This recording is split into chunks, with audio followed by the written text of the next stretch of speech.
Hello दोस्तों, हम कर रहे हैं कक्षा 6 विज्ञान के 13वें पाठ चुंबकों द्वारा मनोरंजन के प्रश्न अभ्यास।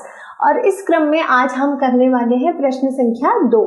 तो प्रश्न है, बताइए कि निम्नलिखित कथन सही है अथवा गलत। तो सही गलत बताना है। यहाँ पे पहला कथन है, बेलनाकार चुंबक में केवल एक ध्रुव होता है। तो अब ये सही है या गलत? ये है उत्तर गलत।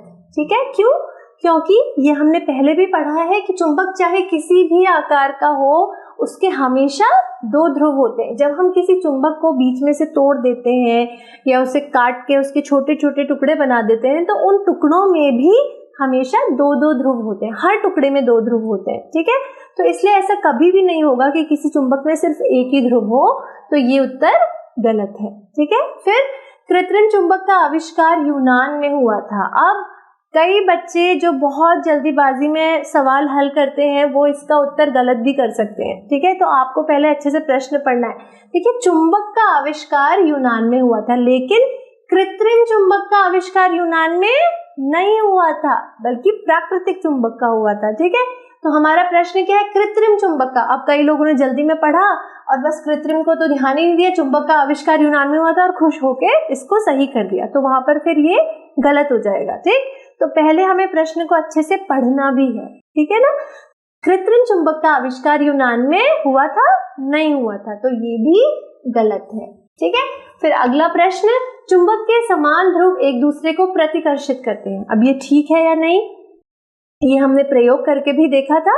ठीक है ना, मतलब समझा था हमने ये वाला एक्सपेरिमेंट कि अगर कोई चुंबक है जिसके असमान ध्रुवों को हम एक दूसरे की तरफ लाते हैं, जैसे उत्तरी और दक्षिणी ध्रुव को साथ में लाएंगे, तो क्या होगा? वो आपस में आकर्षित होंगे, चिपक जाएंगे। ठीक है, लेकिन अगर किसी चुंबक के समान ध्रुवों को हम साथ लाएंगे तो वो हमेशा एक दूसरे को प्रतिकर्षित करते हैं, रिपेल करते हैं। ठीक, तो नॉर्थ यानी कि उत्तरी ध्रुव और उत्तरी ध्रुव हमेशा प्रतिकर्षित करेंगे, दक्षिणी ध्रुव हमेशा प्रतिकर्षित करेंगे, उत्तरी ध्रुव और दक्षिणी ध्रुव एक दूसरे को आकर्षित करेंगे। ठीक, तो चुंबक के समान ध्रुव एक दूसरे को प्रतिकर्षित करते हैं, ये कथन बिल्कुल सही है। तो ये क्या हो जाएगा? सही। फिर लोहे का बुरादा छड़ चुंबक के समीप लाने पर इसके मध्य में अधिक चिपकता है।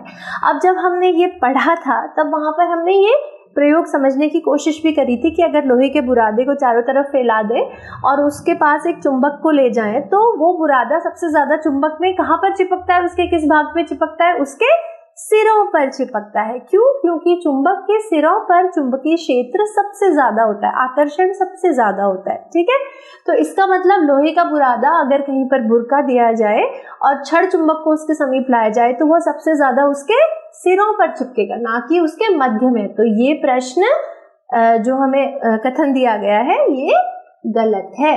फिर छड़ चुंबक सदैव उत्तर दक्षिण दिशा को दिष्ट होता है। तो ये उत्तर सही है या नहीं बताइए? ये बिल्कुल सही है। जब भी किसी छड़ चुंबक को स्वतंत्रता पूर्वक हवा में लटकाया जाता है तो उसकी दिशा हमेशा क्या होती है? उत्तर दक्षिण होती है। तो ये सही कथन है। ठीक है, फिर अगला है, किसी स्थान पर पूर्व पश्चिम दिशा ज्ञात करने के लिए कंपास का उपयोग किया जा सकता है। अब ये बताना है हमें कि सही है या नहीं। अगर आप इस चित्र में देखें तो एक कंपास दिख रहा है हमको। ठीक है, अब देखिए इसकी सुई में नॉर्थ और साउथ लिखा हुआ है। ठीक है, तो इसका मतलब क्या है कि जब किसी कंपास से हम किसी जगह पे दिशा ज्ञात करने की कोशिश करेंगे तो सुई की दिशा के आधार पे हमें नॉर्थ और साउथ पता चल जाएगा, और साथ ही इसमें वेस्ट और ईस्ट भी लिखा हुआ है। ठीक है, तो इसका मतलब क्या है कि कंपास की मदद से ऐसा नहीं है कि केवल नॉर्थ और साउथ ही निकाल सकते। कंपास को इसीलिए कहा जाता है दिक् सूचक, यानी दिशा बताने वाला। तो वो नॉर्थ साउथ ईस्ट वेस्ट सारी दिशाएं बताता है। ठीक है, तो किसी स्थान पर पूर्व पश्चिम दिशा ज्ञात करने के लिए भी हम कंपास का उपयोग कर सकते हैं। तो ये कथन कैसा है? सही है। ठीक है, अब देखेंगे अगला, रबर एक चुंबकीय पदार्थ है। तो रबर चुंबकीय होता है या अचुंबकीय? आपने कभी देखा होगा, आपके पास जो इरेजर होता है उसको आप किसी लोहे की चीज के पास ले जाते हैं तो क्या वो चिपकता है उससे? नहीं चिपकता, है ना। किसी चुंबक के पास ले जाते हैं तो वो चिपकता है? नहीं चिपकता। तो इसका मतलब क्या है कि रबर एक चुंबकीय पदार्थ नहीं है। तो ये कथन रबर एक चुंबकीय पदार्थ है क्या है? गलत है। ठीक है, तो अब हमारे सारे उत्तर आ गए। पहला कथन गलत, फिर दूसरा भी गलत था, तीसरा वाला कथन हमारा सही था। तीसरा कथन क्या था? ये वाला चुंबक के समान ध्रुव एक दूसरे को प्रतिकर्षित करते हैं, ये सही था, ठीक है। फिर उसके बाद अगला वाला गलत था, सही सही गलत, ठीक। तो इस तरह आज हमने अपनी प्रश्नमाला का दूसरा प्रश्न हल किया। अगले वीडियो में मिलेंगे तीसरे प्रश्न के साथ।